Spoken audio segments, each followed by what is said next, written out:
looping, set of instruction or a set of program will going to be executed again and again until some condition get satisfied. Based on our problem or based on the solution for our problem, we are going to make a choice. That is what bottom up. So every program will be divided into number of sub-programs that will be considered as what?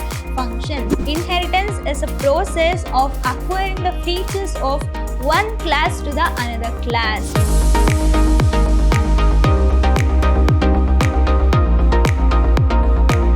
Hello everyone, welcome to the first session on chapter 6, that is basic concepts of OOP.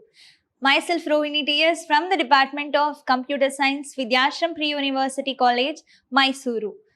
So basic concepts of OOPs, that is your 6th chapter in the second PUC syllabus, right? Then what is the blueprint of this chapter? What is the marks weightage? We'll see now. So here you are going to get 2 mark 1 question, that is question number 13, and you are going to get one more question which is of 5 marks. The question number will be 30.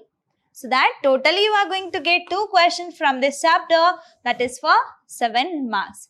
So then in our today's session, what and all we are going to learn, we'll see. So I'm going to discuss about the introduction about this chapter. So what is this object oriented concept? What are the main things that and all we are going to use? Everything I'm going to discuss. And then we are going to have a difference between the procedural oriented programming and object oriented programming. And also we are going to have a discussion regarding basic concepts of OOPs. So this will be the content of my today's session. So well, let me get into the session. So you just imagine when you want to done or when you want to work with computer system, then how we are going to talk to computer? So by in which way we are going to talk? So we are going to give some commands, right? So can I consider this that as an instruction? Right. So we can consider that as an instruction. Then set of instruction will be called as what? Program. So program is a set of instruction that will going to help in order to do the execution, right? This is regarding what? Program. Then when we are programming with a computer, what are the methods we can use? So what are the programming languages we have, or which kind of methodology can we use?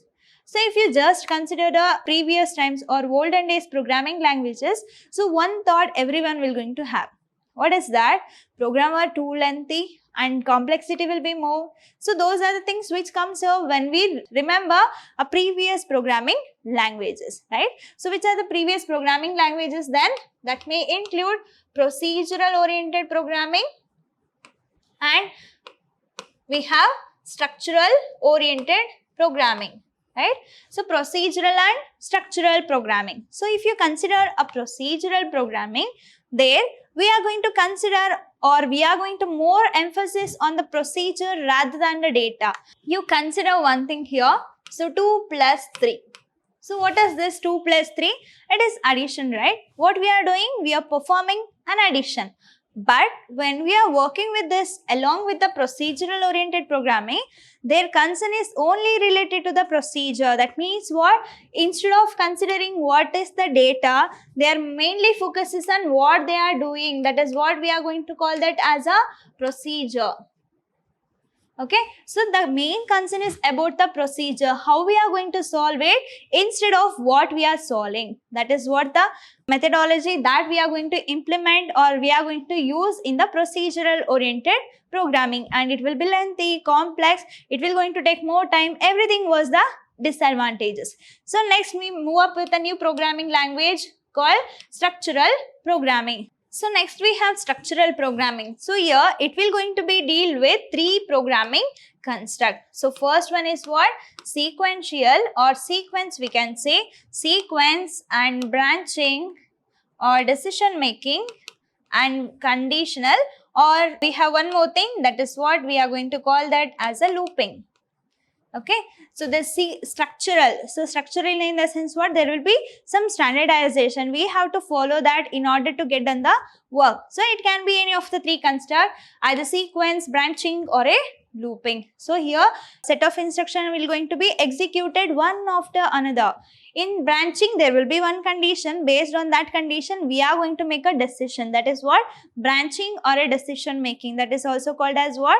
Selection statement. So in looping, set of instruction or a set of program will going to be executed again and again until some condition get satisfied. This is how the structural program will going to work. But we cannot use this structural programming in order to implement the real world scenario. That was the disadvantage of the structural programming. So that we come up with a new programming language or a new programming methodology.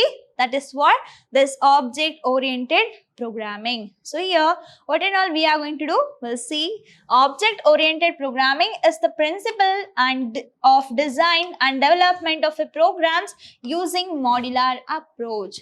So main thing you have to understand, program is mainly why we are going to write, to execute and to get done some of the work, right? Then when we are using this object oriented programming, this can be used in order to use as a principle that will be for the design and development of a programs. So here we are designing and developing a programs with the help of modular approach. Then what is this modular approach? Modular approach in the sense what? We are not going to consider a problem as a single task. Instead of that, we are going to divide it into number of subtasks or a sub-problems or a sub-modules, we can say. Okay. So then we are going to find a solution for each sub-module. At last, we are going to integrate it. Okay. Consider I have a problem that will be considered or that will be divided into number of sub-modules. Then I'm going to find a solution for each sub-modules. Then we are going to integrate it together. That will going to give a solution for the complex task. So this is modular approach. Complexity will be minimized or it will be segregated. So that approach will be can be happened with the help of this object oriented programming. So object oriented programming approach will going to provide an advantages in creation and development of a software for the real time application. So the disadvantage of structured oriented programming was we cannot implement a real world scenarios or a real time applications by making use of that programming construct. But by making use of this object oriented programming construct, we can implement or we can design this real time or real system or a real world application. So that is the main thing we are going to do with this object oriented programming. So here we are going to consider the basic elements of object oriented programming as what? Data. So what data can be? So data can be anything. It can be numbers, alphabets, any character, audio or video file. That could be anything. So by making use of that data, so what is its characteristics, what are the operation it will going to perform, based on that we are going to design and implement the programs. That will be by making use of the modular approach. So that is what you have to understand regarding this object oriented programming. So here programs are going to be built by combining the data and its function that operate on the data. For example, if I consider this digital pen, so what and all the data it has, what are the characteristics it has? It has a color, it has a length, it has a size, and it has a manufacturer, right? Everything will be considered as what? Its characteristics or its data member. Then what are the function it will going to perform? By making use of this, I can write, I can erase, I can highlight, all these things can be done. So I am combining both data and function together as a single unit. That will be called as what? Object. So that object oriented programming or object oriented concept. So the concept will going to be based on the object. So that object is combination of a data and function. Data could be anything. Functions are the operation which will going to be performed on that data. So that is the thing that you have to remember when it comes to the object oriented programming. So now object oriented programming, and this is also called as OOP or OOPS concept, that combines both data and function that will going to operate that data into a single unit. We are going to call that single unit as what? Object. Then what is this object? Object is a collection of set of data members and a member data. So as I discussed, if it is an object, it will going to have both data members and a member function. So data member represents its characteristics, member function represents its behavior or a operation that it will going to perform, right? So this is what you have to remember. If you consider a fan as an object, then what are the data members it has? That means what are the characteristics it has? So it will going to have number of blades, color and its size, whether it is a ceiling fan or a table fan, that are all the characteristics. Then what are the functions it will going to perform, right? It will going to swing and we can accelerate high or we can minimize the acceleration and we can turn it off, turn it on. These are the operations, right? So that data or a object comprises of both data member and a member function, that is its characteristics and functions together, so that the single unit will be considered as what? Object. Then functions that operate on these data will going to be called as member functions and this will be called as what? Member data. Okay, so then which basic approach it will going to follow for the designing? That is what? Bottom up design. So now let me take one real time scenario to make you understand the difference between top down and bottom up. Top down and we have bottom up. So procedural oriented programming comes under this top down approach. This object oriented programming comes under this bottom up approach. So you just consider a real time scenario. Okay, consider a hotel and consider what? Catering system or a catering service. So when you visit hotel, how the foods will be there? There will be already tested, they're already prepared. So there will be what? Ready to use things will be there in the hotel. So by looking into the menu, you are going to choose which food you want to have. That is related to what? Hotel. Then when it comes to the catering services, what and all you are going to give? So you only going to give the menu in order to prepare. So top down in the sense what? Based on our problem, we are going to divide it into number of sub problem. And we are going to try to implement it, development or testing, everything will going to happen. So in bottom up, what we are going to do, already there will be a modules which has been developed, test, everything has been done.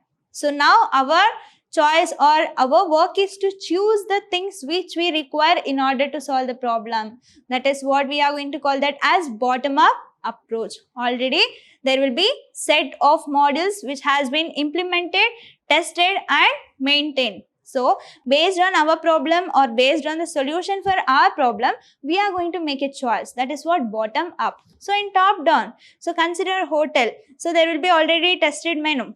So based on that, we are going to choose our things. That means what? Top down, based on our scenario or based on our problem, we are going to try to find a solution. That is what the difference between top down and bottom up. So top down in the sense what? Catering comes under top down and bottom up is what? Hotel. Okay, so this is the things you have to remember in order to make you understand this top down and bottom up approach. So here we have one more concept, that is class. OOPS concept or an object oriented programming concept in the sense what? That will be related to objects and classes. Okay, so we know what is object. That is a real time scenario or a real world entity and that has characteristics and behavior.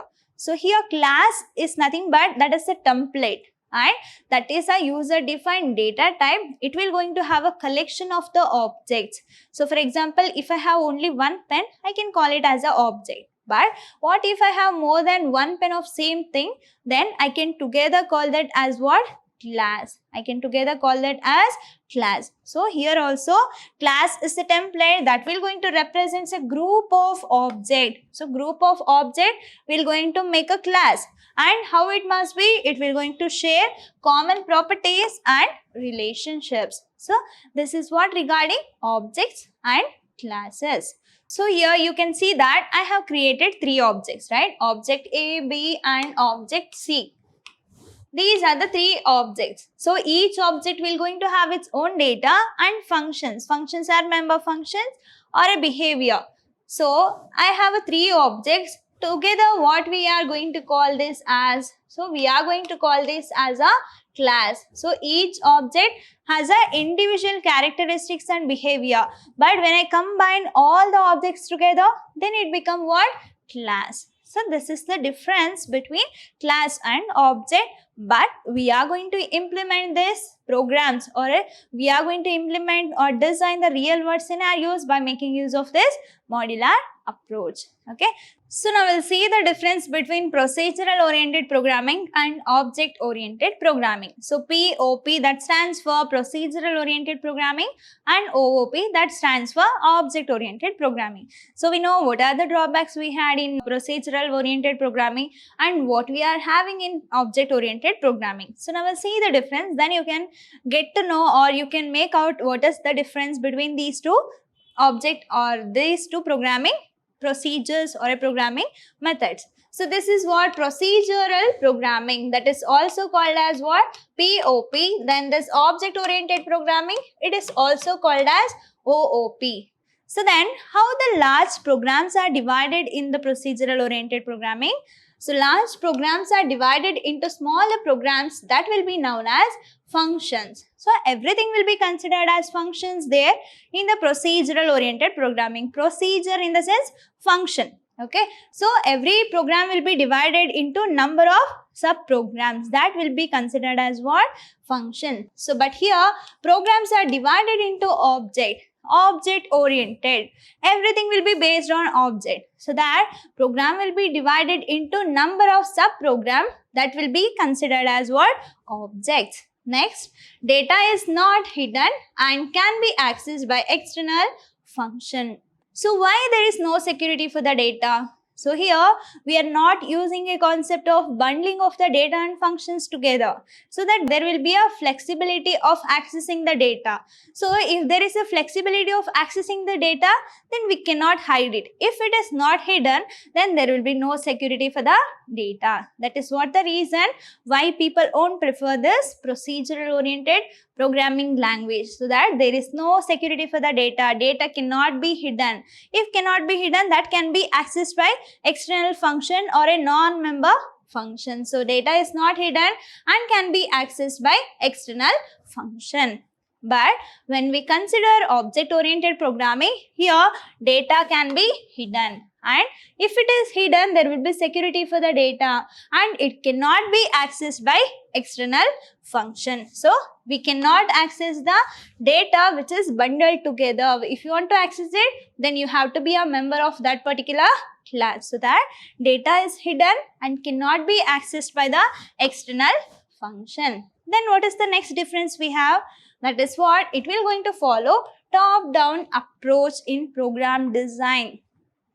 I already told you the difference between top-down and bottom-up. But when we are using this procedural oriented programming, here we are going to deal with a top-down approach, that is for the program design. But in the object oriented programming, we are going to have, or it will going to follow bottom-up approach, that will be for the program design. So already set of data or modules will be there. Based on that, we are going to choose as per our requirement. But here, based on our requirement, we are going to make a segregation.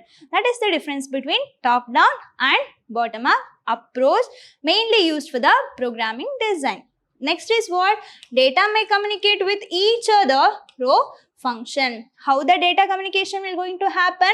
Data communication will going to happen by making use of the function. Why? Because it mainly emphasizes on the function rather than the data. So consider 2 plus 3. Plus is an operation or a function. There more focuses on the function rather than the data. What we are adding is not a matter there. But are we adding? That will be the matter in the procedural oriented programming. But in the object oriented programming, objects will going to be communicate with each other. So here objects may communicate with each other. So in this, everything will be considered as object. Here everything is data. Okay. So object is a group of data and its function. So this will going to be communicate with each other along with a function. That is, by making use of a function, objects will going to communicate with each other. Next, it will going to be emphasized on procedure rather than data. So we are going to give more weightage to the procedure. How we are doing it, that will be more important than on what we are doing.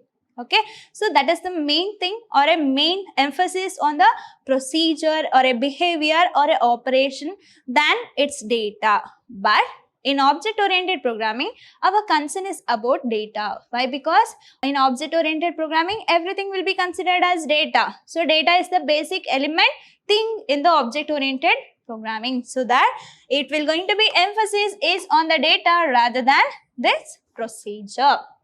So these are the difference between procedural oriented programming and object oriented programming. So now we'll see what are the basic concept of object oriented programming we have. So here I have listed out some of the major characteristics of an object oriented programming. Okay, characteristics, basic concept of OOPS, both are same. So if they ask you to write the characteristics or a basic concept of OOPS, don't get confused, those two are identical. Okay, then here we have objects, class and data abstraction, data encapsulation, inheritance, overloading, polymorphism, dynamic binding, and also we have message passing. Why it is so lengthy? Why we have all these concepts in the object oriented programming? How we are going to remember it? Let me tell you one code. So here we can have this PM. PM is saying that OD to whom? CID. So P M ಏನ್ ಹೇಳ್ತಾ ಇದ್ದಾರೆ ಇಲ್ಲಿ ಓಡಿ ಓಡಿ ಅಂತ ಹೇಳ್ತಾ ಇದ್ದಾರೆ. ಯಾರಿಗೆ ಓಡಿ ಓಡಿ ಅಂತ ಹೇಳ್ತಾ ಇದ್ರೆ for C I D people they are saying ಓಡಿ ಓಡಿ. Then what it mean, this is just a code to remember all these basic concept of OOPS. That is what polymorphism, message passing, objects, data abstraction and overloading, data encapsulation, classes, inheritance and dynamic binding. So this is just a code word to remember this basic concept of OOPS. PM, OD, CID. Getting? So now if you see all the concepts together, that will going to make a formation of this object oriented programming. So it mainly comprises of what? Classes, data abstraction, encapsulation, information hiding, then inheritance, and we have polymorphism. So now we'll see the concept one by one. So what we have first, that is objects. So why we are going to use this object oriented programming? That is mainly for the designing and implementation of a program, that with the help of modular approach, right? Then what is this object here? It is a basic building blocks for designing a program. So we are going to use this OOP concept in order to design a program. Then which must be the basic element here? That is what we are going to call that as an object. So this object is a collection of data member and associated member function. So data member represents its characteristics and member function represents its operation, what it will going to perform. Okay, so that is what you have to remember. So then each object will going to be identified with the help of unique name. So everybody has name. What if there is no name? Then we cannot remember them or we cannot recognize them. So in order to recognize the object in a program, then it must have some name, that must be unique. One object must be differs from another object name. So that means it has to have a unique name, and object must be member of a particular class. So that means what? It has to belong to any of the class. That member function, what it will going to perform, that operation has to be belongs to a particular class. So object is a basic building block for the designing program, and objects also called as what? Real-time entity. Objects is also called as real-time entity or a real-world entity.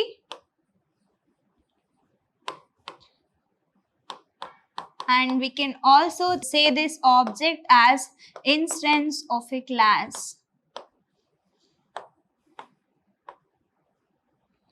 So now we'll see when we are going to create an object for a particular class. So as I discussed, we can create any number of objects for a class. Okay, so when we are creating an object, at that time in the memory space, some memory space will going to be allocated for a particular object. Okay, so we can create any number of objects for a class, and object can be anything. It can be place, animal, or a person or anything can be the object, okay, that will going to have its own characteristics and it will going to perform some of the operations. So group of object will be called as what? Class. But each class will comprise of n number of object. So here object can be interact with one another without having to know the details of data or functions of another object. So once a class comprises of n number of objects, when it is communicating with each other, but it won't get to know what is there inside that object. That means what? Data will be hidden. Okay, there will be a confidentiality for the data, privacy will be there. Okay, so now you consider a student as an object. As we discussed, object consists of what? Data member and member function. So data member represents the characteristics and member function represent the operation that it will going to perform. So if you consider a student, what are the data member or what are the characteristics it will going to involve? So it has a name, register number, and it has to opt any of the course. So that will be considered as what? Data member. So next we have member functions. So what are the operation it will going to perform? We can read the data and we can display the content or a details of a student. These two are the member function. Getting? So data member represent the characteristics, member function represent the behavior or a operation that it will going to perform. So now we'll see about this classes. So before that, let me take one more example for this object. As I told, object can be anything. Okay. So let me take an example. Mango, apple, and papaya. So if you consider each fruit will going to have its own characteristics and it will going to have its own behavior or a operation that it will going to perform. Okay, as of now you just understand the example of this object. So now let me move to this classes. So as I told, group of object will going to create or will going to prepare a class, right? So and objects can be made user defined data types with the help of this class. So as we all know that data type that represent the type of a data. For example, if I am using int a, so what it represent? I am creating a variable called a which is of the data type integer. That means it has to take a value the whole number. It should not contain any decimal point or any fractional value. It should not take. But it has to take only whole numbers. That is what I am representing the type of a data. But when the user want to represent or when the user want to define their own data type, then we can use the class. And when we are defining our own data type by making use of the class, and we can create an object for the particular class. Why? Because class comprises of n number of objects and each object will going to have its own data member and a member function, and it must be unique. There must be a relationship or a bonding between the object to another object so that the message passing will going to be helpful. Okay, this is what you have to remember. What is object and what is class and what is the user defined data type and how we are going to use a class in order to define the user defined or user specified data type. Okay, so here class is a collection of objects that will going to have identical properties and common behavior must be there and it must have a shared relationship. And class is it is a user defined data type.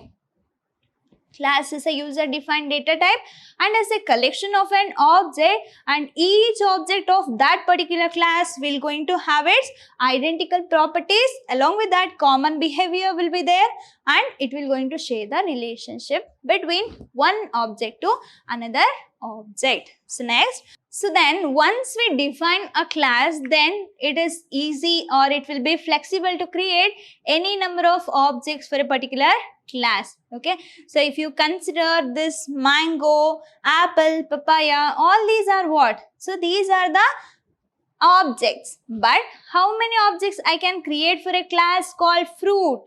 So for example, if I consider fruit as a class, then this fruit comprises of what? Either mango, apple, banana, papaya, everything will going to be grouped together. So that I can call all the objects together as what?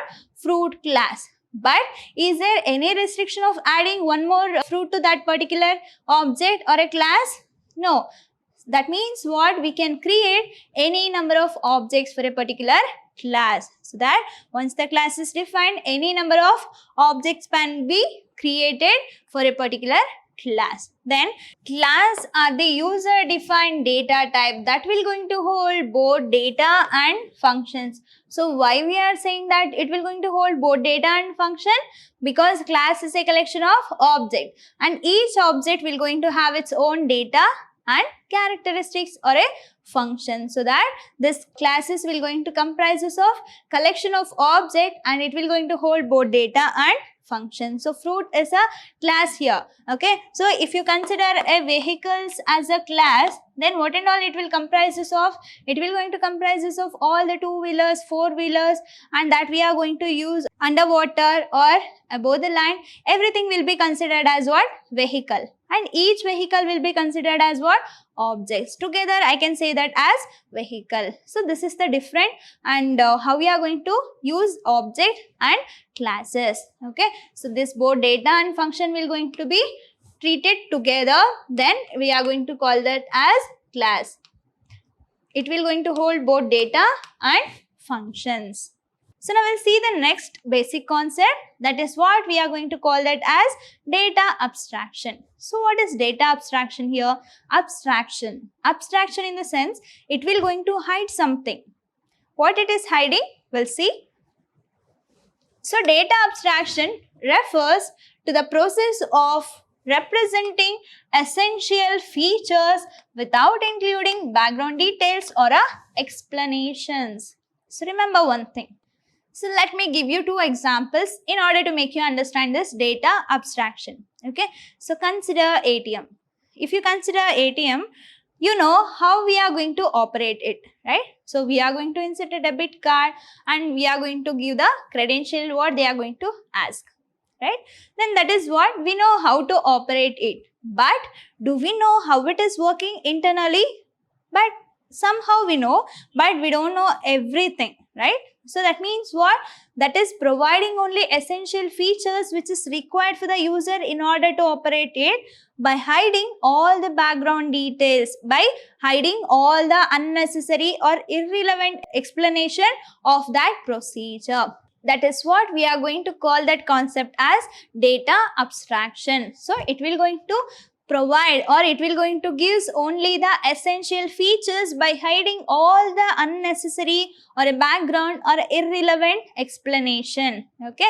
So also you can consider an example of a washing machine. There also we know how we are going to operate it, but we doesn't know how it is working internally. That is what it will just representing or it is providing only the essential features by hiding all the background details. So that is what data security will be there. Unnecessary or irrelevant data cannot be included and merged up and should not get confused. So that will be the main thing regarding this data abstraction. So we'll see the next basic concept, that is what? Data encapsulation. Where did you heard a word called capsule?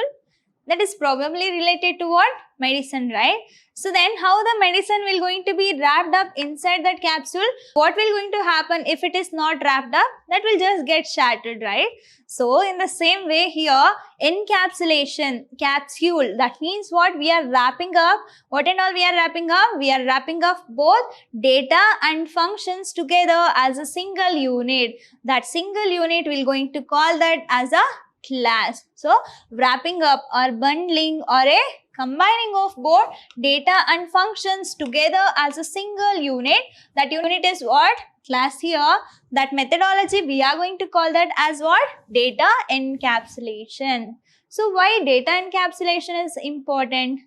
So you just consider the capsule that is related to medicine. If it is not wrapped up, then the medicine will going to be shattered, right? So that means what? Data will going to be shattered somewhere else.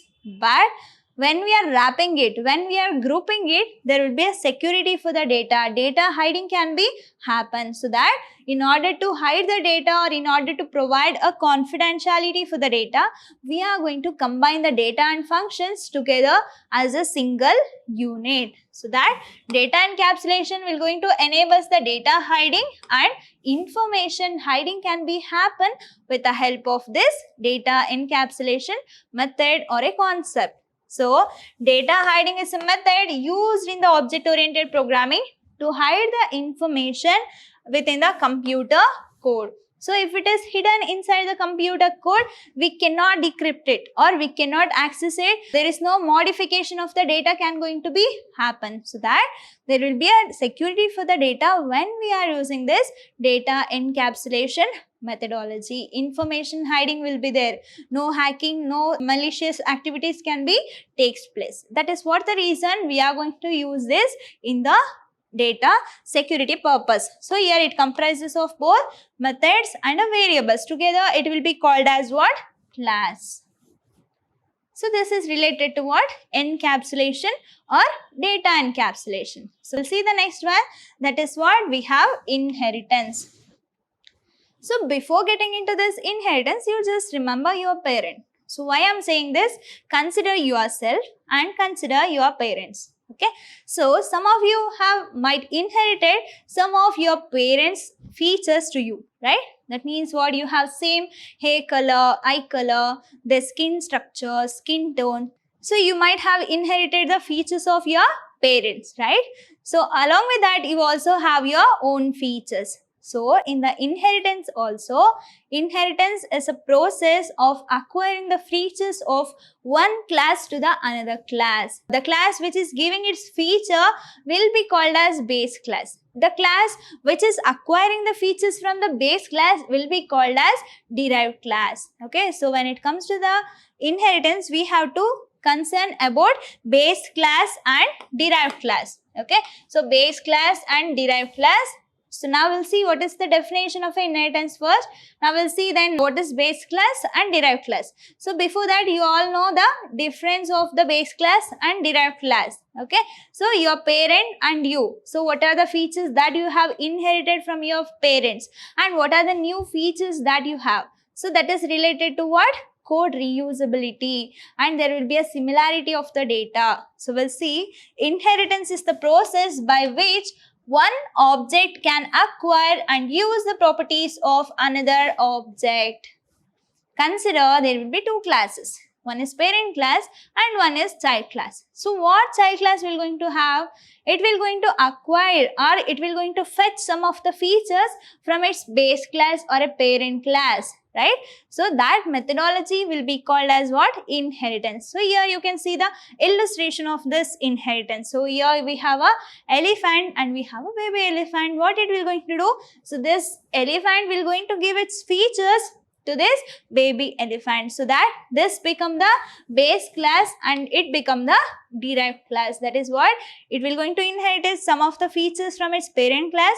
Along with that, it can also have its own features, so that it will be considered as what? New class or a derived class or a subclass. So the existing class is known as what? Base class or a super class, and it also considered as what? Parent class. The class which is giving its feature, the class which is giving its features to the newly created class, then it will be called as what? Parent, super or a base class. Then what we are going to call for a class which is acquiring the properties from the base class, then that will be called as what? Derived class. That is what? The new class is known as derived class or a subclass, or it will be considered as what? Child class. So then this derived class will also going to have its own feature along with a base class. So that when we are working with inheritance, one class which will going to provide a features and another class which will going to acquire the features from other. But this derived class can also be a parent class or a base class for the newly created another class. So that it will going to be like in that manner. So that when we are working with inheritance, code reusability can happen. For example, here I am going to create a class in order to perform some of the operation. Here I have one more class. Along with that, I am going to provide another function or a program. Both are function together in order to form another complex program or a complex problem. At that time, instead of writing a new code again, I can just call this function and this function or a program, or I can reuse the code which is already exists. That is what the reusability of a code, and code duplication will going to be reduced. So that is the usage of this inheritance. So this is regarding inheritance, data encapsulation, data abstraction, and we learned what is classes and object. I hope you all understood with today's session. Let me meet you in the next session with a continuation of this basic concepts of OOP. Until that, keep learning, keep on growing. Thank you.